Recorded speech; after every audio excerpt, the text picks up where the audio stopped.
यह बात है 1976 की, जब ग्रीस के तट से सिर्फ कुछ किलोमीटर दूर समुद्र में कुछ ऐसा मिलने जा रहा था जो आने वाले वक्त में आर्कियोलॉजिस्ट के लिए बहुत ही ज़्यादा हैरान करने वाला और इम्पोर्टेंट होने वाला था।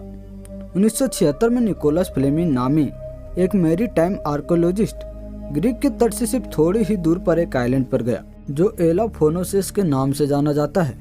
हर बार निकोलस इस आइलैंड के आसपास समुद्र में कुछ नया तलाश करने के लिए जाता था, लेकिन बदकिस्मती से उसको खाली हाथ ही लौटना पड़ता था। लेकिन इस बार निकोलस की जिंदगी बदलने वाली थी। तो दोस्तों, आपको आज फिर इस वीडियो में बहुत ही मिस्टीरियस चीज़ों के बारे में जानकारी मिलने वाली है।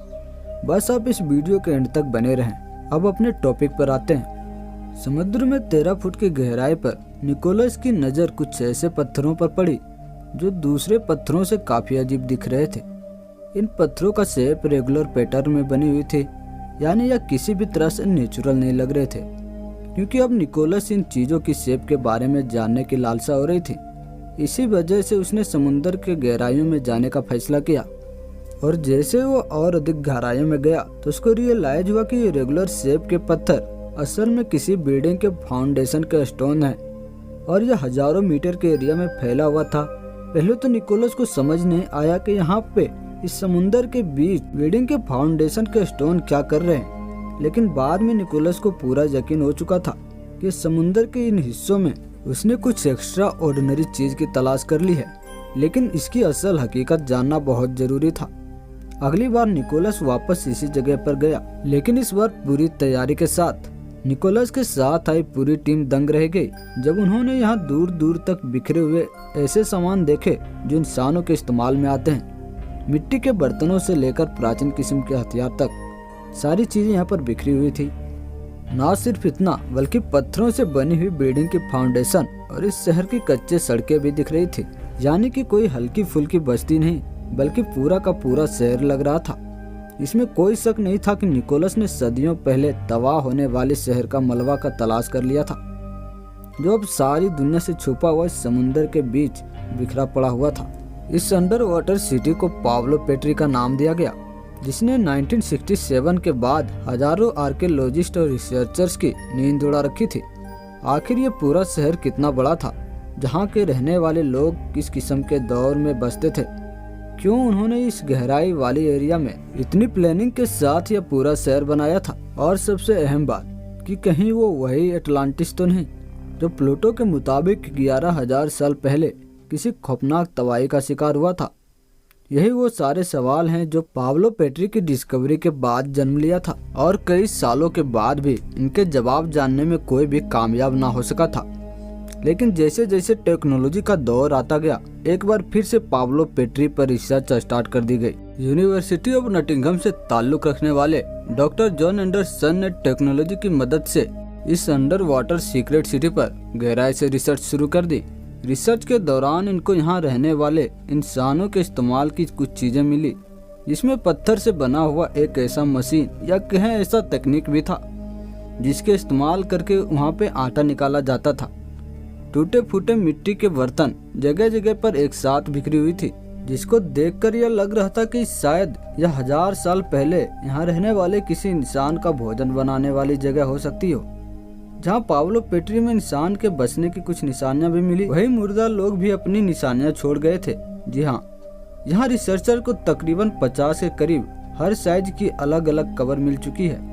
ग्रीस के तट से कुछ किलोमीटर दूर समुद्र में मौजूद इस अंडर वाटर मिस्टीरियस सिटी में इंसानों के बसने के कई सबूत तो मिल चुके थे, लेकिन सिर्फ डाइविंग से ही इस शहर की असल हकीकत मालूम करना मुश्किल था। इसलिए अब बारी थी टेक्नोलॉजी इस्तेमाल करने की, यानी अब सोनार स्कैनिंग का वक्त आ चुका था। सोनार टेक्नोलॉजी काम कैसे करती है, इसके बारे में हम किसी और वीडियो में बात करेंगे, पर आप अभी इतना समझे कि सोनार स्कैनिंग एक ऐसा डिवाइस होता है जिसको जब पानी में डाला जाता है तो एक खास तरह का साउंड वेव फेंकता है। यह साउंड वेव समुद्र के मौजूद डिफरेंट चीजों से टकराकर रिफ्लेक्ट होती है, और तभी एक रिसीवर रिफ्लेक्ट साउंड वेव को कैप्चर करता है और फिर कंप्यूटर की मदद से इसे 3D मॉडल बनाया जाता है। पाब्लो पेट्री के अंडर वाटर स्कैनिंग के बाद इसका 3D मॉडल बनाया गया है। इस 3D मॉडल ने पाब्लो पेट्री की उस हकीकत से पर्दा उठा दिया था जिसको सिर्फ डाइविंग से जानना इम्पॉसिबल था। 3D मॉडल में डूबे हुए शहर का हैरान कर देने वाला नज़ारा देखकर यकीन करना मुश्किल था। पानी जो इस असल हकीकत को छुपाए हुए था वो अब हट चुका था और सारी चीजें अब साफ साफ दिख रही थी। जो लाइट आप देख रहे हैं यह उन बिल्डिंग्स की फाउंडेशन है जो इस दौर पर यहाँ बनाई गई थी। इसमें छोटे छोटे घर भी थे और काफी बड़ी बड़ी बिल्डिंग भी। यह बड़ी बिल्डिंग शायद इस सिटी का एडमिनिस्ट्रेटर ऑफिस या फिर यहाँ के किसी लीडर का घर था। बिल्डिंग के बीच घिरी हुई एक खाली जगह में शायद यहाँ की मार्केट और प्लेग्राउंड बना हुआ था।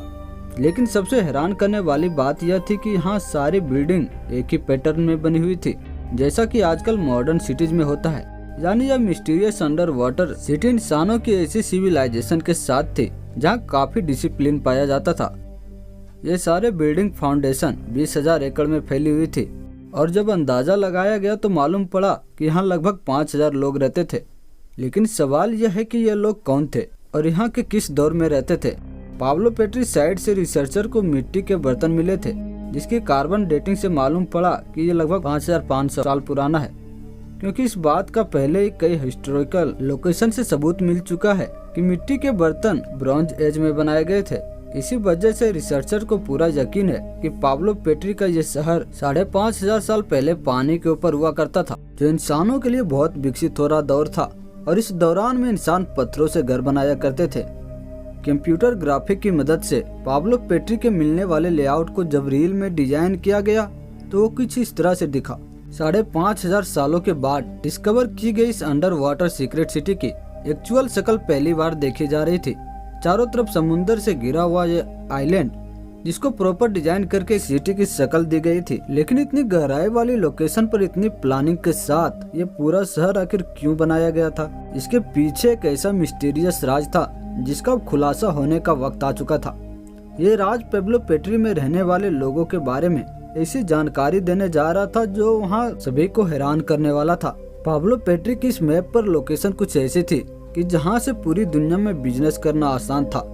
यानी इस लोकेशन के खास तौर पर इस वजह से चुना गया था कि ताकि यहाँ रहने वाले लोग आसानी से बिजनेस कर सके। पानी के नीचे बिखरे हुए मलबे से कुछ ऐसे सबूत भी मिले हैं जिससे यह बात साबित होता है कि पाब्लो पेट्री के दौर में मैन्युफैक्चरिंग हब भी हुआ करता था, और वह भी कपड़े की मैन्युफैक्चरिंग हब।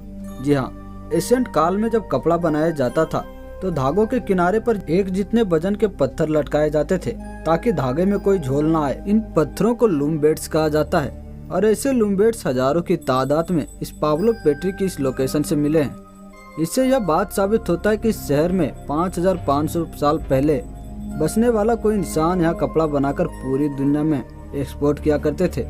यानी यह कहना गलत नहीं होगा कि पाब्लो पेट्री उस दौर में एक्स्ट्रा ऑर्डिनरी और बिजी शहर हुआ करता था। लेकिन आखिर इस फलते फूलते बिजनेस हब पर वो कौन सी आफत आ गई थी जिसके वजह से यह कई फुट समुंदर के अंदर इस हालात में पड़ा हुआ है? रिसर्चर्स का मानना है कि पाब्लो पेट्री से मिलने वाला मलबा यह साफ साफ इशारा दे रहा है कि यहाँ ऐसा कुछ हुआ था जिसने रातों रात पाब्लो पेट्री के शहर को तबाह कर दिया। अगर यहाँ पानी का लेवल बढ़ रहा होता तो यहाँ रहने वाले लोग अपना सामान लेकर पहले यहाँ से निकल जाते। लेकिन यहाँ से वो तमाम चीजें मिली है जो इंसानों के काम में आती है, जिससे यह जाहिर होता है कि यहाँ रहने वाले लोगों को यहाँ से निकलने तक का भी मौका नहीं मिला था। पाब्लो पेट्री शायद किसी खौफनाक अर्थक्वेक का शिकार हुआ था जिसने जमीन को पानी के लेवल से नीचे कर दिया, और यूं ही इस बिजनेस हब के साथ साथ इस शहर का नामो निशान एक ही झटके में मिट गया। लेकिन एक सवाल अभी भी है कि क्या पाब्लो पेट्री वह वही अटलांटिस है जिसके बारे में 2000 साल पहले ग्रीक प्रोफेसर प्लूटो ने लिखा था? अगर ये वही अटलांटिस नहीं है तो आखिर 11,000 साल पहले तबाह होने वाला वो अटलांटिस कहाँ है, जहाँ प्लूटो के मुताबिक ऐसे लोग रहते थे जिनके पास बहुत पावरफुल शक्तियाँ थी और वो खुद को भगवान समझते थे। तो दोस्तों, आज का ये वीडियो यहीं तक था। उम्मीद है यह वीडियो को आप लोग भरपूर लाइक करेंगे और हमारे इस चैनल को सब्सक्राइब कर एक प्यारा सा कमेंट भी करेंगे। और हाँ दोस्तों, अगर आपने चैनल को सब्सक्राइब कर लिया है तो बेल के आइकन को भी दबा देना ताकि हमारे लेटेस्ट वीडियो की नोटिफिकेशन आपको तुरंत मिल जाए। तो फिर चलिए दोस्तों, मिलते हैं आपसे फिर ऐसे किसी अमेजिंग और मजेदार वीडियो के साथ। और हाँ, जाने से पहले आपको बता दें कि इस वीडियो में दी गई सारी जानकारी हमने विकिपीडिया से ली है।